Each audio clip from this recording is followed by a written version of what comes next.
Hello, 5th grade. I hope you all are doing well. I miss seeing you in class every day. I hope you're keeping up with your assignments, and please make sure to reach out to me or your teacher if you're having any issues with math or with logging in, but I hope you're doing well. I'm here today to read chapter 9, 10, and 11 from Where the Sea Turned to Silver, so be sure to listen along. I hope you guys are enjoying the book. Chapter 9. Do you even know how to get to the city of bright moonlight? Pinmay asked. The snow fell upon them softly like sifted salt, and their footsteps quietly thumped as they walked. Of course, Yashan said. You don't? Pinmay shook her head. I don't remember, she said. She could count the number of times she had been down the mountain on her hand. Whose boots are these? They seem 100 years old. Before they had left his hut, Yashan had tossed some robes and boots at her from a chest that looked as ancient as the gang Pinmay had hidden in. It had almost comical how fast Yashan had moved once Pinmay had agreed to go. He had jumped up as if he were a lit firecracker, running into another room, collecting food and clothes. I guess he's afraid I'll change my mind, Pinmay had thought with a weary smile. They're Maya's, from when she was a girl, Yashan said, his voice muffled as he pushed ahead of her to lead. Auntie Maya. Pinmay felt as if the water she had sipped was freezing in her stomach. Amma is alive, Pinmay told herself fiercely. Yashan could not say the same about Auntie Maya. Before Pinmay could say anything aloud, Yashan called out, There's your hut! Maybe you can get some of your stuff from there. As they got closer, they both saw how unlikely that was. The stones of the hut walls were charred, while the remains of the buried chairs and tables lay strewn on the floor. A dark, brittle ash flew in their air like dying moths. Pinmay stood and cried. Was that scorched mass in the corner her bed? And was that crumbling mound of cinders all that was left of her clothes? Her tears flowed and flowed as if they were still trying to extinguish the already departed flames, and the freezing wind wrapped around her. Yashan stood behind, awkwardly patting her arm. It's not that bad, he said unconvincingly. I'll look around. Pinmay said nothing and found herself staring at the old gang, blackened where flames had licked it. Had it only been last night? She could still feel Amma's gentle hand on her head, the soft weight of it anchoring her. Pinmay tried to wipe away her tears. I found something, Yashan said, his voice startling her. Look! Pinmay ran to him, standing in what used to be Amma's room. He was bending over a box, burned almost beyond recognition. The cover fell to pieces as he held it up, but inside was something Pinmay had never seen before. It was a quilted jacket made of hundreds of different colored patches. The colors were so vivid in the blackness of the ruins that the jacket seemed to glow. As Pinmay reached to take it, something fell from its sleeve. Both Pinmay and Yashan stared at the green circle in the snow. It was a jade bracelet. Chapter 10. His eyes were closed. Every time he opened them, there was a brightness so dazzling his eyes felt as if needles were prickling them. What had happened? He had been floating lazily in the lake of heavens. The black water was lapping against his giant shell, and the twinkling fishes were swimming around him. Then, from nowhere, he was thrust into the water. Down he plunged, deeper and deeper. He had screeched and thrashed, but no matter how he struggled, he was forced downward. The water thinned. His arms and legs lashed out. But his claws were as useless as knots of thread. The glaring color poured around him. What was this place? He forced his eyes to stay open, making them adjust to the brightness. Gold. All he saw was the color gold. A garnished, dazzling gold that gleamed and flashed. He winced and tried to move away, but his arms and legs shoved only silken air. It was then he felt the heaviness on his back. Something was holding him down. Was he a prisoner? Chapter 11. Amma's limbs ached with weariness. Bound and flaked by the iron arms of a soldier, she wasn't used to the jerking motion of a galloping horse. And now that they had stopped, she felt her arms and legs tremble. Yet despite their curtness, the soldiers, surprisingly, had not been rough with her. They were kinder to her than they were to the long line of chained men staggering together. Those prisoners had been yelled at and whipped mercilessly, and Amma would have wept if she were not so horrified. A soldier lifted her off the horse. "Come, storyteller," he said. "We are stopping for the night." Soon she found herself alone in a tent. A luxury she realized was when compared with the soldiers crowded in their shared tents or the prisoners left to huddle together without shelter. She shivered for them, listening to their moans and cries. Quietly, another soldier entered with a small torch, unbound her hands, and offered her a cake. "Eat," the soldier said. Amma looked and saw it was a half-eaten portion of a soldier's ration. It was his own food he was sharing. "You are kind to remember me," she said as she took it. "You are the storyteller," he replied, as if answering a question. After she had finished eating, he tied her hands again, almost with reluctance. Another soldier burst into the tent. He was in green and was older and larger than any of the other soldiers. "What are you doing here?" he asked the first soldier, a menacing, low roar beginning to sound in his throat. "He was the only one who answered me," Amma said, trying her best to sound like a petulant child. "Do you plan to starve an old woman?" The soldier in green looked at Amma, and a shock ran through her. Eyes full of anger and power, almost to madness. Where had she seen eyes like that before? "I will take care of her," he said to the other soldier. "Leave." When the soldier left, the man in green took off his helmet. He looked at Amma closely, his eyes boring into her face as if searching. She looked back at him, the rigid tilt of his head telling her it rarely bowed. "You are not just a soldier," Amma said to him. The roar of his voice echoed in her ears, calling up a strange fear she had not felt since she was a child. You are not just an old woman," he spat back. "Everyone knows you. Every corner of this land has heard a tale you have whispered. Even now, the men outside wish they could sit like small children at your feet." The tent flapped open, and the low, melancholy moan of the wind blew tiny snowflakes like silver seeds over Amma. "What do you wish from me?" Amma said. She spoke slowly and carefully, swallowing to hide her dread. "What does one always want from a storyteller?" The man laughed with harshness. "A story, of course. Tell me the story of the ginseng boy." "The story of the ginseng boy?" Amma swallowed her gasp of surprise. She would never forget when she had told it last. Auntie Maya had requested the story. Now it seemed so long ago. Amma closed her eyes, remembering. "Tell me the story of the ginseng boy," Auntie Maya said. She was lying in bed, smiling, and her many wrinkles could not hide the light in her eyes. But the hand she laid in Amma's was weak and almost transparent.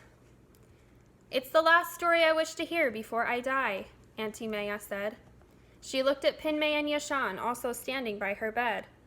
"When you are as old as me, you are just happy to have friends to say goodbye to." "But," Yashan protested, "but—" "Yashan," Auntie Maya said, her smile melting away as she looked at him. "It is time. You are young, and you will grow older every day. I will see my parents and old friends who have been gone from my life for so long. I will miss you, but it is time to end our string." Yashan bowed his head. "Please," Maya said to Amma, "tell me the story." The story of the ginseng boy. A long time ago, a little girl was sent away to live with an old aunt and uncle at the foot of a mountain. She had loved her small village. There had been green fields, a lake with happy, joyful fish, and friends and parents. Here, there was only gray rock, a shadowy forest, and 2 old people. While the old people were not unkind, they were not interested in the little girl. They spent most of their time telling her to hush or to leave them alone. However, when the most lax of guardians could not help but notice when the girl began to eagerly leave the house. Every once in a while, when the old people looked up from their checkers game, they thought they could hear faint peals of laughter. So one morning, as the girl was rushing out the door, the aunt stopped her. "Where are you going?" the old woman asked. "I'm going to play," the girl said, eager to leave. "There's no one around here for miles," the aunt said. "A little girl like you can't play by herself all day." "I don't," the girl said. "I have a friend." "A friend?" the uncle asked. "What friend?" "A boy," the girl said. "He wears a red hat." "A red hat," the aunt said, and in her wonder she loosened her hold on the girl, who quickly slipped away. As the girl's figure disappeared, the 2 old people looked at each other. "Did you hear that, old man?" the woman said, drops of spit sputtering from her mouth with the words, "A boy, a red hat, here?" "Could it be the ginseng boy?" the man replied, licking his lips as if hungry. "Be patient," the woman scolded. "We have to wait for the night of the red moon." The old people said nothing, allowing the little girl to do as she pleased. They watched the moon carefully and calculated calendar days with more fervor than when they added up their gambling tabs. Finally, one day they cautiously followed the little girl as she left.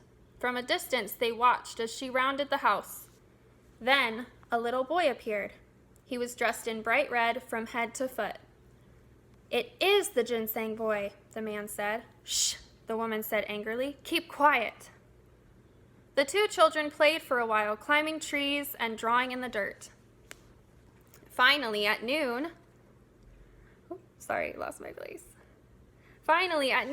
they sat against a tree and fell asleep together. "Now," the woman hissed. The 2 old people crept forward silently. With a small knife, the old woman cut a sleeve of the boy's shirt and pulled a delicate red thread. The old man tied it tightly to a low branch of a bush. They nodded to each other and, just as silently as before, departed. That night the moon shone blood red, and the old man and his wife left the house, each with a lantern and a spade. With much stumbling, they found the string tied to the bench and began to follow it. Around trees, over rocks, through bushes, until at last, at the foot of the mountain, the thread went right into the ground. With great haste, the old people began to dig. "Here," the man said, stopping his frenzied digging. He held his lantern and stared. In the hole was a large root shaped like a child. The thread led to a piece of cloth wrapped around one of the arms of the root, the remaining part of the boy's unraveled shirt. "It is the ginseng boy," the woman hissed. They dropped their spades in a clatter, grabbed the root, and hurried home. They rushed into the house with such glee it woke up the small girl. Having never heard such delighted noises from her relatives before, the girl got out of bed and was astonished to see her old aunt and uncle dancing with firewood around a large pot. "What are you going to cook?" the girl asked. "Come, look," the uncle said, laughing. He took the lid off the pot and the girl looked in.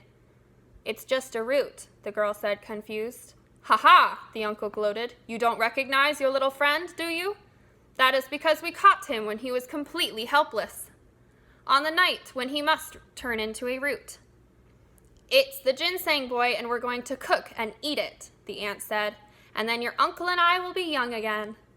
The girl began to cry, but the old people did not notice.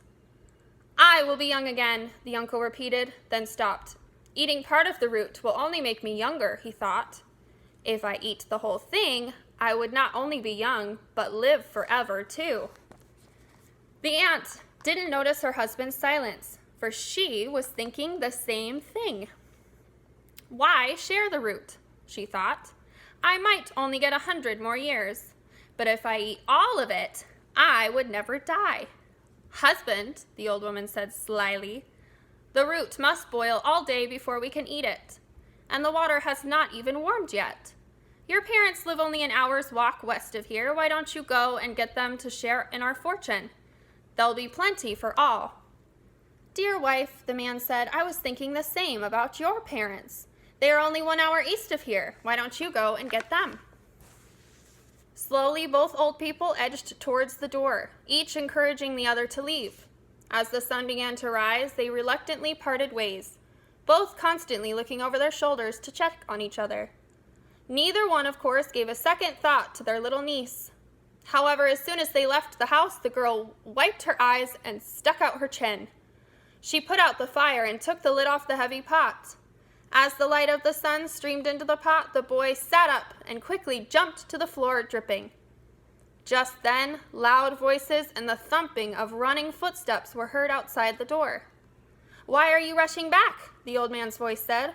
"Where are your parents?" "I wanted to make sure there was enough wood," the woman said. "Where are your parents?" I wanted to make sure the door was locked," the man said. "Let me help you with the wood." The door flung open, and the old people and the children stared at each other. "Quick," the little girl said, and grabbed the boy's hand. They rushed past the aunt and uncle and out the door. With a scream, the woman swung a wooden log at them, but instead hit her husband in the head.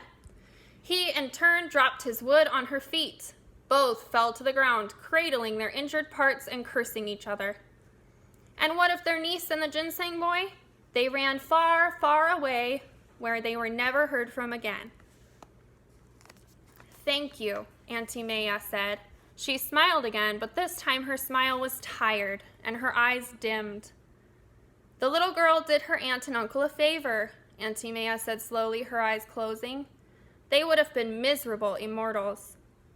"Ah, but it's a difficult thing to refuse immortality," Amma said, beckoning to Yashan. He sat next to Maya's bed and placed his hand in hers.